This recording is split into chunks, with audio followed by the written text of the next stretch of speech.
Amazing that these guys. This whole concept of playing, from your army days of you playing drums, where did you get this? You approached drums totally different than anybody else. It's amazing. Oh, I applied whatever I knew. I played a lot of different kinds of music growing up. I played in drum corps. Yeah. I took lessons with Stan Street and John Beck. John Beck, yeah. Some other teachers, Elmer Froelich, he was my first teacher. So I was learning, how to read. I was learning technique, and then in drum corps I was learning the rudiments and writing drum parts. And then, my dad would take me to hear other bands play. So I wasn't just doing one thing. I wasn't just interested in one kind of music. I loved it all. I loved drum corps. I loved going out and hearing drummers play with organ bands and jazz bands. Yeah. And then in the 70s, music started to change a little bit, and there was a window to do some things different, I guess. I don't know. But it was amazing because you went from like the Friends album, then like a year later, My Spanish Heart came out. And that was a whole different, way of playing that you played on there, which was absolutely, mind-opening, because you were playing things that were always so musical. It was minimal when it needed to be, and it was intense all the time. Whether you were playing something slow, you could be playing quarter notes. There was an intensity that was so exciting that you made each note step out, specifically to drummers, and pull us in, and how you thought so differently. I mean, even we think about 50 Ways to Leave Your Lover. It's a classic group. There's not a store I go to perform doing clinics. There's not a place I go to. There's not a student that I don't know that comes to me that says to me 50 Ways to Leave Your Lover, or even Asia, what you played on Asia, and how you thought musically. Was piano involved in your life? Was music theory ever involved in your life? I studied, when I went to college, I had to play piano, but I never really became a piano player. Yeah. I don't know, I love rhythms. Yeah. I love rhythms, I love drums, I like the way the drums sound in orchestras. Yeah.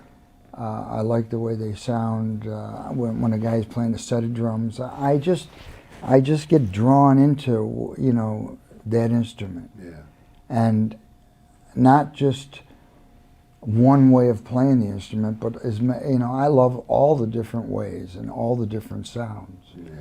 And I was in a situation where, where I had an opportunity to, for some reason, to be able to try these things. You know what I mean? And experiment to a degree, but you took chances, and those chances, from my perspective, always worked. Right. Well, I mean, I like if it says I tried to figure out different ways to play fills, so I wasn't playing the same fill on everything. Right. I mean, it's like you try to keep it interesting. Yeah.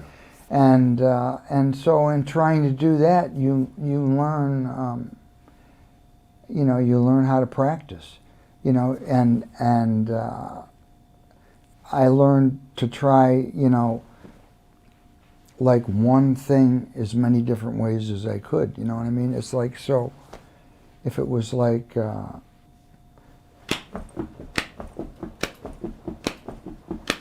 if it was like that with a right and then a left foot and then two right foots, you could start that on 1, 2, 3, 4, 1, 2, 3. Start in another part of the bar. Right. Let's see. 1, 2, 3, 4. On everything. So it's the same thing technically, but when you apply it to a different part of the bar, it's a whole other feel. So you don't have to learn anything new technically, but what you have to do is make these adjustments with your body. So like you can play the right hand on a different part of the bar. Do you know what I mean? Absolutely. You start to feel comfortable. But that's why I think dance had a part to do it, because you understood body movement, and I always say when I watch you play, which has been hundreds of times live. It's almost like the movement and the dance of what you're playing allows you to bring those rhythms. It's like the movement is first, and the rhythms kind of come out of the movement. It always seems like it has that in part of it. The listening of different musicians and the playing. Were there books that you went through specifically when you were learning? Were there any drumming method books? Were there books like Stick Control? The ones I remember were the Stick Control, the Jim Chapin Book of Independence, the first one. Yeah. The Charlie Wilcox book. That's right, yeah. NARD book, and the John S. Pratt solos. Right. It's interesting. There was a time I was at your house many years ago, and your boys were young, and we were there, and in the house, I remember there were all the gold records that were on the walls. And they were in like tiers of 3 and 4 on the walls. There were so many gold records.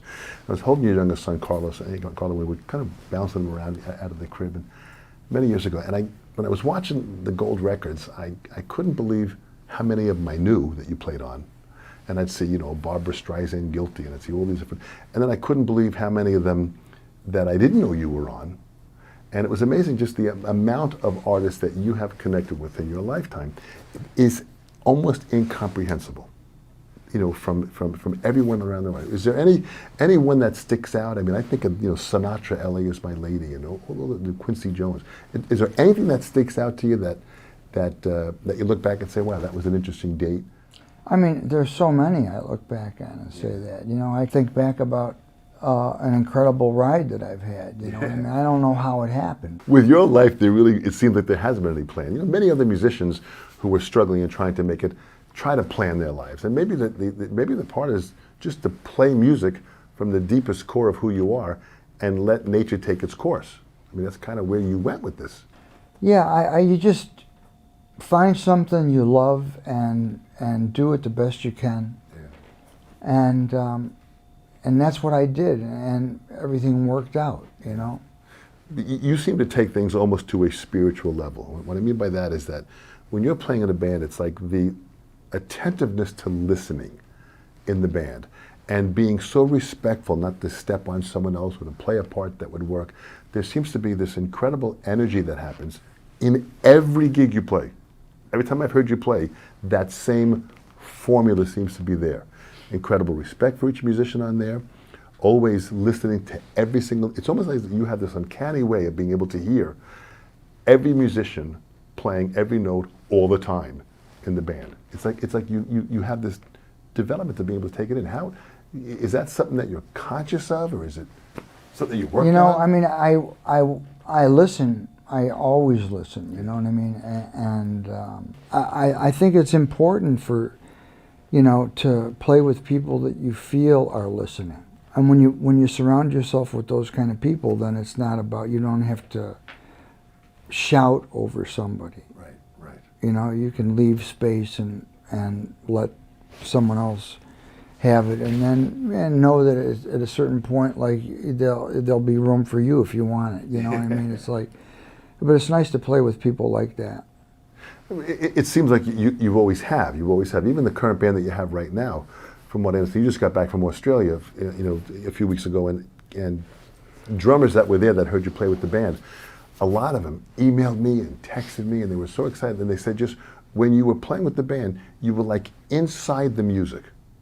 You were just inside the music. Everybody was at one place at the same time. That's an amazing place to get to. Has that always been that way with you?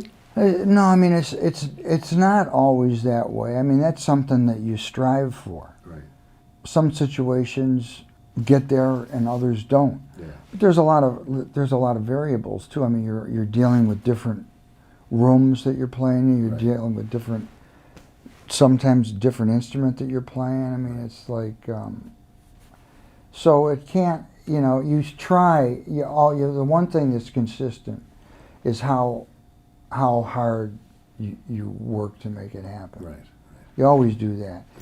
But there are no guarantees, because there's too many things that can get in the way. But when you start surrounding yourself with people that are like-minded in terms of how they approach playing, that's a big part of it. You know what I mean? And then, when you got that kind of core up there, there's less, when things go wrong, they don't bother you as much. Do you know what I mean? Absolutely. So that And like-mindedness. then the older I get, the more I try to not, if you go on the bandstand and there's 9 things right and there's 1 thing's wrong, I mean, for a lot of years, I would try to concentrate on what was wrong and fix it. Yeah, yeah.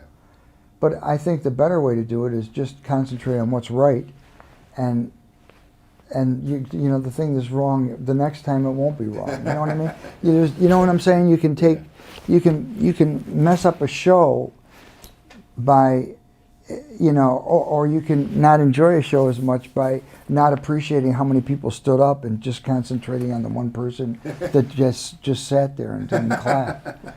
So it's how you look at that stuff. Absolutely. How do you keep? You have always been consistently passionate about music and about playing and about I mean, there was a time I can remember back in the 80s, 90s, and where you were doing so many sessions, and you were moving everywhere, and you consistently played great at each event. It's almost like you were in the moment at that time. You didn't worry about